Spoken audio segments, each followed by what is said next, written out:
Mr. President, the American people are hurting.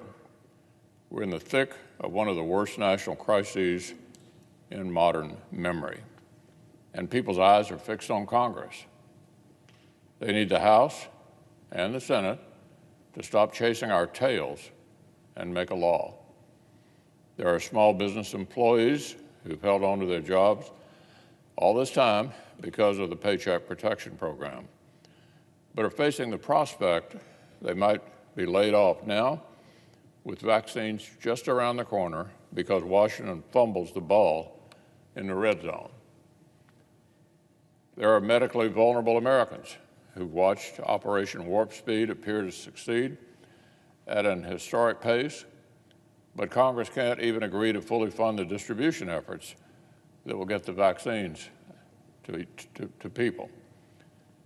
There are Americans who've been thrown out of work through no fault of their own, who are watching federal aid programs tick toward expiration in a few weeks, even though neither side in Congress opposes extending them. Senate Republicans have made one offer after another to try and make law on all the significant areas where nobody even disagrees. We've spent July, August, September, October, and November trying different ways to create common ground. But the Speaker of the House and the Senate Democratic leader have been just as consistent.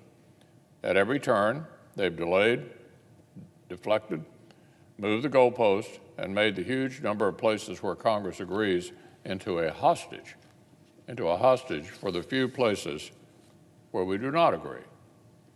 Back in the summertime, I pointed out the obvious.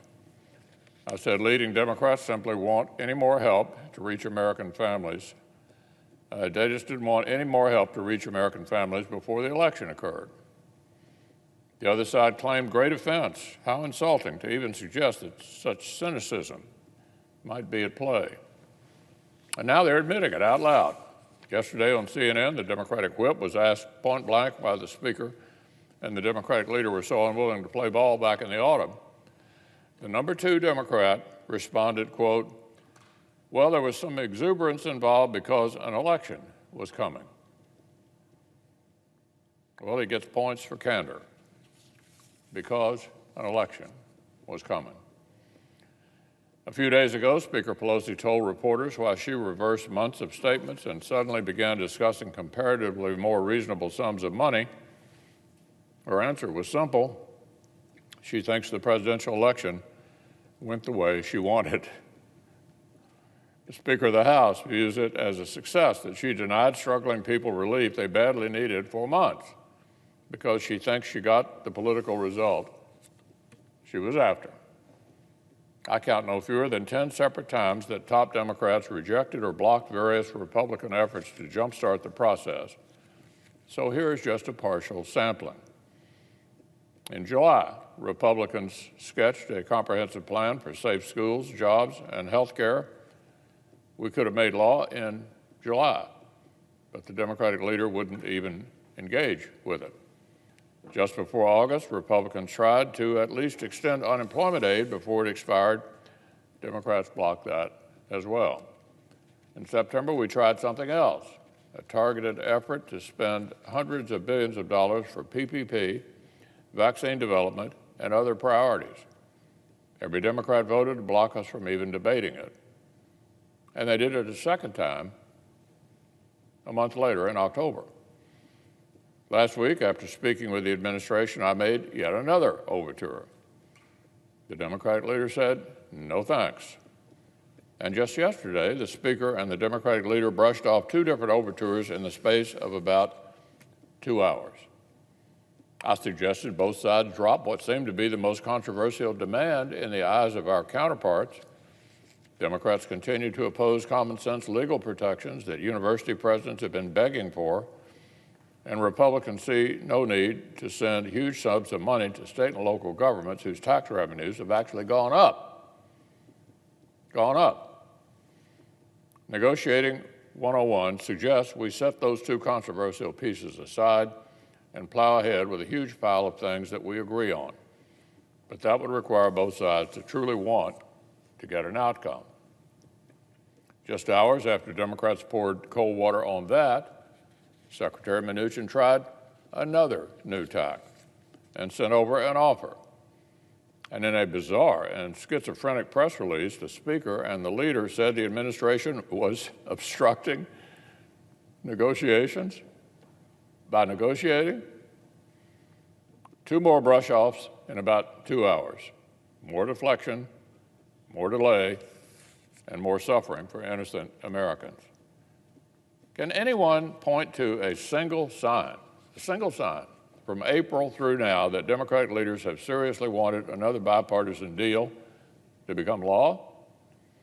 Can anybody name one way, just one, the Democratic leaders would have behaved differently if their singular goal was to kill any compromise?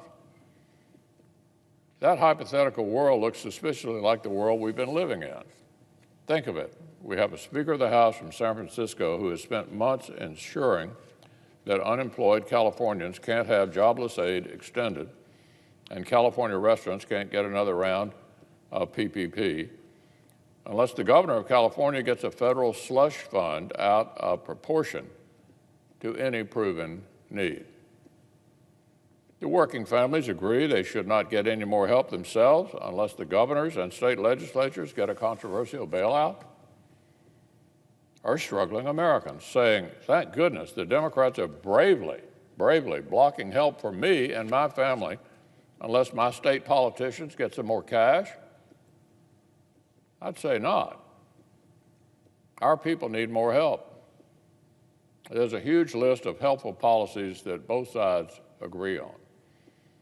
This need not be rocket science. But we can't do a thing unless the Democrats decide they actually want to make a law. Last week, the struggle to preserve freedom and autonomy in Hong Kong was dealt another disturbing blow. On Thursday, Jimmy Lai, a prominent media figure and pro-democracy activist, was denied bail. The Chinese Communist Party continues cracking down on dissent and free speech. Not long ago, the international community hoped China's modernization would create more respect for basic freedoms. Unfortunately, the CCP has just marshaled new tools for making its oppression even more stifling. And internationally, we've seen the Chinese Communist Party find more success exporting its warped vision into the global public square than the free world has had getting Beijing to respect the rules of the road. For the last 4 years, thanks to the administration's leadership in this Senate, we've begun exchanging the old naivety about China for a smarter and tougher approach.